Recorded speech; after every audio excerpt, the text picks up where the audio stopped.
From KUNC and the NPR network, this is In The NoCo. I'm Erin O'Toole. Protecting trees from drought conditions now to prevent damage and illness later. After this tough winter and this dry spring we've been having, the trees around your home may be taking things especially hard. In fact, some of the strain that your trees feel when there's a lack of moisture runs so deeply that it may not even be visible to you until a few years from now. So we wanted to talk with someone who can help you get ahead of these problems. John Murgel is a tree expert from CSU Extension who advises the public on how to care for their trees. And he shared some of his best tips with me during a live episode taping a few weeks back in Fort Collins. Here's that conversation. Howdy, howdy. It's so nice to see you in person. Yeah, likewise. This is it's good to be here. Yeah. John, I want to start with kind of a check-in here. What is life like for trees along the Front Range right now? Well, a little bit unusual because of not only the warm winter and the lack of snowfall, but then the late freeze that we just had. That's really a right-on-time freeze, but that seemed like a late freeze because spring was so early. It was already here. Exactly. And so it's a lot of stress on trees right now from water, temperatures, and that frost. You've said that the outer layer of the tree, I guess the bark and maybe a little bit beneath that is especially likely to suffer right now. Why does the outer layer suffer so much when it's dry?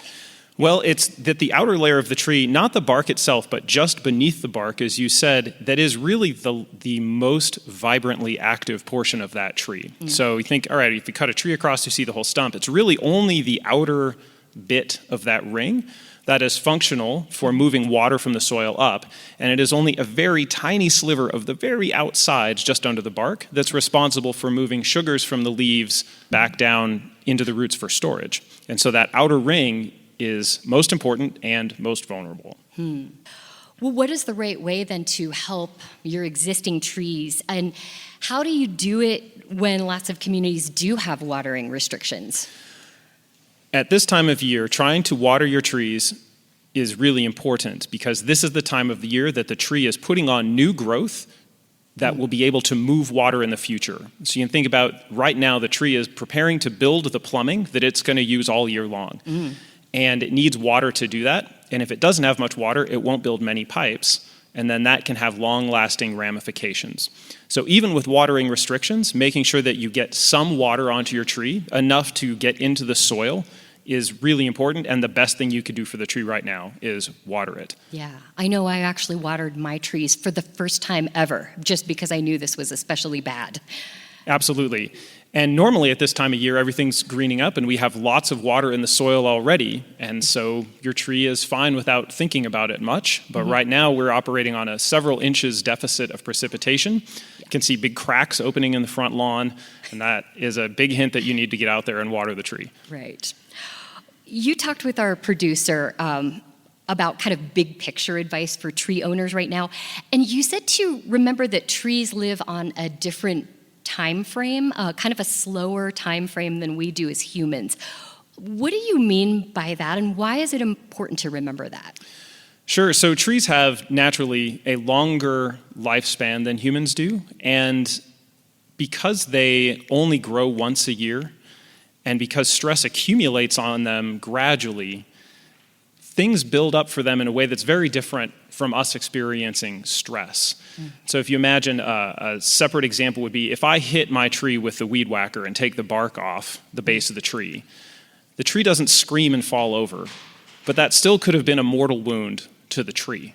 But it's going to take time. The tree has resources stored in its body. It's going to take time for it to gradually die. If anyone is a Tolkien fan, the Ents in The Lord of the Rings really present this in such a poetic way of how long they take to do anything. And that really is, trees take a long time to decide to live or to die.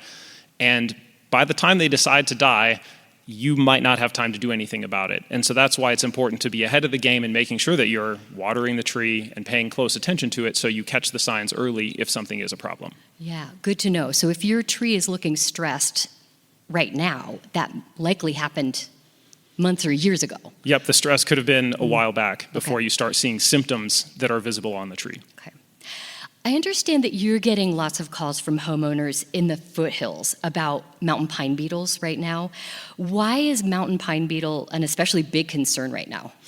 Mountain pine beetle is, of course, a native insect that normally attacks weakened trees and helps maintain the forest structure by checking those older trees out as they get over mature. It's a nice euphemism. When we have a drought and a long period of drought, all the trees end up stressed. And that means that mountain pine beetles can really have quite a party with all of the trees. Trees that are well watered can naturally fend off mountain pine beetles, but without enough water, their natural defenses are weakened, and so the pine beetles are more able to successfully attack trees. That becomes a positive reinforcement loop with more and more beetles being able to attack healthier and healthier trees. So we really need some water to make sure that the tree's natural defenses can be restored.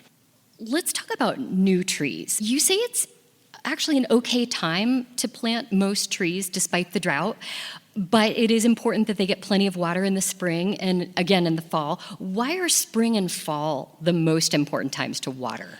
Well, for any tree, it's because those are the times when the tree is in spring using the most resources, and in the fall when the tree is preparing for a long dormancy when it won't have access to resources. So we say if you could only water twice a year, spring and fall would be the time to do it. Okay. If you're going to plant a new tree, you're going to water it through that first growing season. And so that's, you absolutely could still plant a tree this year. The thing that I would verify is that your water provider will allow you to water that tree as much as it will need to while it gets established. Yeah. So while it's true that we're in a drought, the other thing that's true is if you're watering your tree, it's not actually in a drought. Right. That makes sense. There's a very long list of drought-tolerant trees on the CSU Extension website. I'm going to ask you to play favorites for a minute. What tree species would you plant in your yard if you were going to plant right now? Oh, boy. No pressure. Right. So I am becoming a bigger and bigger fan of some of the newer drought-tolerant oaks that are on the market. There's an oak collector and grafter from Colorado named Alan Taylor. He collected a lot of local hybrids and individuals of our species oaks that have beautiful fall color and that are as drought tolerant as it gets. So some of those oaks I think would be my favorites to plant. Okay. Oak trees, of course, being important host plants for butterflies, moths, and other insects too. So you get lots of boxes checked with an oak tree. All right, John, we really, really appreciate your insights. John Murgel with CSU Extension, thank you so much. Sounds good, Erin. See you next time. Yeah, ciao.